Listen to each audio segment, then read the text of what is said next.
अस्सलाम वालेकुम जीज़ान ईमान, आपको आपके दोस्त आपके भाई तैयब इजाज़ का सलाम है। उम्मीद करता हूँ तो आप लोग खैर ऑफिस से होंगे, जहाँ कहीं में अपने खाना के साथ एक अच्छी ज़िंदगी बसर करेंगे। कनाडा क्या 2025 में अप्लाई करना चाहिए कि नहीं करना चाहिए, आज की वीडियो में हम वैल्यूएशन करेंगे 2025 की, क्या कनाडा में अप्लाई करना चाहिए कि नहीं। देखिए, पाकिस्तानी पासपोर्ट पे जहाँ तक मेरी नॉलेज है, जितना मुझे आता है, मैं गलत भी हो सकता हूँ, लेकिन जहाँ तक मुझे आता है कनाडा जाने के दो रास्ते हैं। एक विजिट वीज़ा जो कि एम्बेसी ने देना है, दूसरा आपका वर्क परमिट। वर्क परमिट कैसे मिलता है? वर्क परमिट आपको ऐसे मिलता है कि कनाडा में एक कंपनी वहाँ पे लोकल मार्केट में कोशिश करती है कि उसको एक एम्प्लॉयर मिल जाए, वो एम्प्लॉयर नहीं मिलता, फिर वो overall labour market impact analysis की सारी फॉर्मेलिटीज़ पूरी करती हैं। उसके बाद अपनी गवर्नमेंट को बताती है कि जी हमने एम्प्लॉयर ढूंढना था, इतने टाइम तक हमने एम्प्लॉयर का जो है ऐड भी लगाया, कोई हमारे पास आया नहीं, अब हमें फ़ौरन एम्प्लॉयर चाहिए। फिर वो लेबर मार्केट इम्पैक्ट एनालिसिस वो अप्रूव करता है, अप्रूव करने के बाद उस कंपनी को इजाज़त मिलती है और वो कंपनी फिर कनाडा से आउटसाइड फॉरनर किसी भी कैंडिडेट को किसी भी मुल्क से हायर कर लेती है। अब ये सारी चीज़ें कब होंगी, आपके लिए क्यों होंगी? वो आपके लिए कोई कंपनी तभी इतनी एफर्ट करेगी कनाडा में बेसिकली जब आप उस कंपनी के बहुत काम के। और आजकल कौन से लोग ज़्यादा काम के, जो कि बड़े बड़े सर्जन्स हैं, डॉक्टर्स हैं, साइंटिस्ट हैं, आईटी इकोनॉमिस्ट हैं, वेब डेवलपमेंट जिनको आती है, जिनको इंटेलिजेंस जो आजकल एआई चल रही है, एआई स्पेशलिस्ट वो लोग चाहिए, पाइथन लैंग्वेज जिनको आती है, जो डाटा साइंटिस्ट है, इनकी ज़रूरत है वहाँ पे। कंपनीज हैं जिनको ये लोग चाहिए, इनके लिए तो कंपनी तगो करेगी, LMI labour market impact analysis में भी जाएगी, इधर उधर सब काम करेगी कि ये में बंदा चाहिए।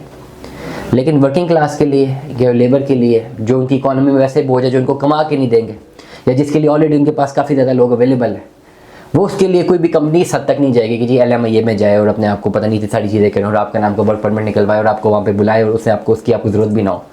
ये कनाडा की कंपनी तो नहीं करने लगी। तो कनाडा में अगर जाना है तो या तो बहुत बड़े साइंटिस्ट हैं, बहुत बड़े सर्जन हैं, डॉक्टर हैं, आपकी स्पेशलाइजेशन बहुत ज़बरदस्त है, एक्सपीरियंस अच्छा है, पोर्टफोलियो अच्छा है, लिंक्डइन प्रोफाइल आपकी बड़ी ज़बरदस्त बनी हुई है और आपको वो खुद मिन्नत करें भाई आ जाओ, या आप अप्लाई करते हैं और वो कहते हैं ठीक है यू आर गुड इनफ, हम आपके लिए एफर्ट करते हैं, आप इस तरह चले जाएंगे, इस पूरे प्रोसीजर में आपको हमारी कोई ज़रूरत नहीं पड़ने लगी। दूसरा प्रोसीजर क्या है? Visit visa. अब बहुत सारे ऐसे लोग हैं जो कि बिजनेसमैन वो ओवरऑल उनका अच्छा ब्रेड एंड बटर यहाँ पे चल रहा है पाकिस्तान में, वो बिजनेसमैन दुनिया भर जाना चाहते हैं, कनाडा भी जाना चाहते हैं, कनाडा का विजिट वीज़ा हासिल करना चाहते हैं। उनका हक है दुनिया में कहीं भी जाएं, क्यों रोका जा रहा है उनको? भाई if they are earning a lot, उनको कनाडा जाना चाहिए, क्योंकि जो बिजनेसमैन है उसको वहाँ पे जाके स्लिप होने की ज़रूरत ही नहीं है ना, वो बिज़नेस कर रहा है। जिसका यहाँ बिज़नेस अच्छा चल रहा है, जो लाखों रुपये महीना कमा रहा है, उसके लिए कनाडा खाली यही एक टूरिस्ट डेस्टिनेशन है, बस वो देख के आना चाहता है। उसने इतना कमाया पैसा कि भाई वो चाहता है वो कनाडा भी देखा है, वो USA भी देखना चाहता है, वो UK भी देखना चाहता है, उसका दिल कर, ठीक है। तो उस केस में वो ऑन पाकिस्तानी पासपोर्ट अपना वीज़ा अप्लाई करता है। अब यहाँ पे प्रॉब्लम्स क्या हैं 2024 में जो हमने विटनेस की है, कोई भी कनाडा का वीज़ा अप्लाई कर रहा है रिजेक्ट, कोई भी अप्लाई कर रहा है रिजेक्ट, भाई वो केसेस देख ही नहीं रहे। इतने केसेस हैं क्योंकि ओवरऑल 100 केसेस में 99 केसेस वही केसेस हैं जिसमें एम्बेसी ये हाइपोथेसिस क्रिएट करती है कि भाई इन्होंने स्लिप होना है। एक केस जेन्युइन होता है क्योंकि मुल्क की इकोनॉमिक कंडीशंस ऐसी हैं, क्योंकि एम्बेसी का हाइपोथेसिस है कि भाई कौन ऐसा बंदा है जो कि वहाँ जाना चाहता है और वहाँ पे जाके एक हफ्ते की ट्रिप में 30 लाख रुपए लगाना चाहता है, कौन है ऐसा?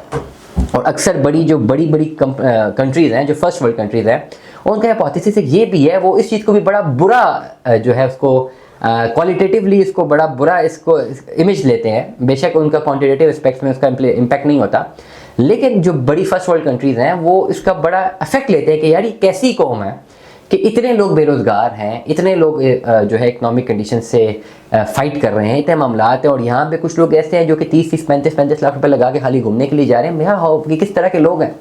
यहाँ पे लोग भूख से मर रहे हैं, इनके आसपास के लोग अनएम्प्लॉयड हैं, हेल्थ इश्यूज़ हैं, ये 30-35 लाख खाली एक हफ्ते के टूर में लगाना चाहते हैं, उनको क्यों नहीं देते? तो ऑल्दो क्वांटिटेटिवली तो इसके कोई बेंचमार्क्स नहीं मिलते, लेकिन क्वालिटेटिवली फर्स्ट वर्ल्ड कंट्रीज़ की ये एग्जामिनेशन भी है।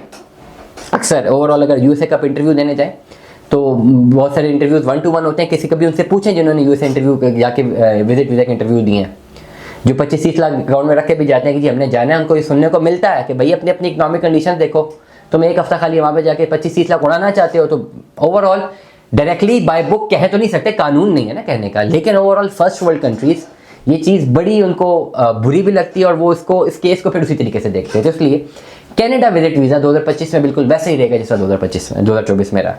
अप्लाई किया जा सकता है, अप्लाई करना हक है। अब अप्लाई करने के लिए आपको कम्प्लीटली इसको समझाना है कि भाई आपके पास बहुत ज़्यादा पैसा है, आपके पास जायदादें बहुत अच्छी हैं, आपका सोर्स ऑफ इनकम बड़ा ज़बरदस्त है, बैंक स्टेटमेंट आपकी बहुत अच्छी है और आपकी एक एक ट्रांजैक्शन जस्टिफाइड है। उस जस्टिफिकेशन की बेस पर आप अप्लाई कर सकते हैं अपना केस कनाडा का। उस पे भी आप तक हमारे तक तो खबरें ये भी हैं कि जी आप जितनी एप्लीकेशन जाती हैं, AI मॉडल है उनका, एक सॉफ्टवेयर है, और वो सॉफ्टवेयर बल्कि मैं अपने असिस्टेंट से पूछता हूँ बेटा कौन सा सॉफ्टवेयर है? शनॉक एक सॉफ्टवेयर है जो कि आपकी किसी ह्यूमन बीइंग के पास जाने से पहले वो खुद ही आपकी जो है ओवरऑल एप्लीकेशन को रिविजिट करता है, उसको स्टडी करता है, उसको चेक करता है, और AI आपकी जो भी ओवरऑल जो भी उसको कमांड दी होगी वो छोटी सी छोटी गलती से मिलेगी रिजेक्ट कर देगा। वो शनॉक जो सॉफ्टवेयर है आप क्रॉस वेरीफाई कर सकते हैं। तो वो कनाडा के मामले में तो वो उन्होंने वो लगाया हुआ है।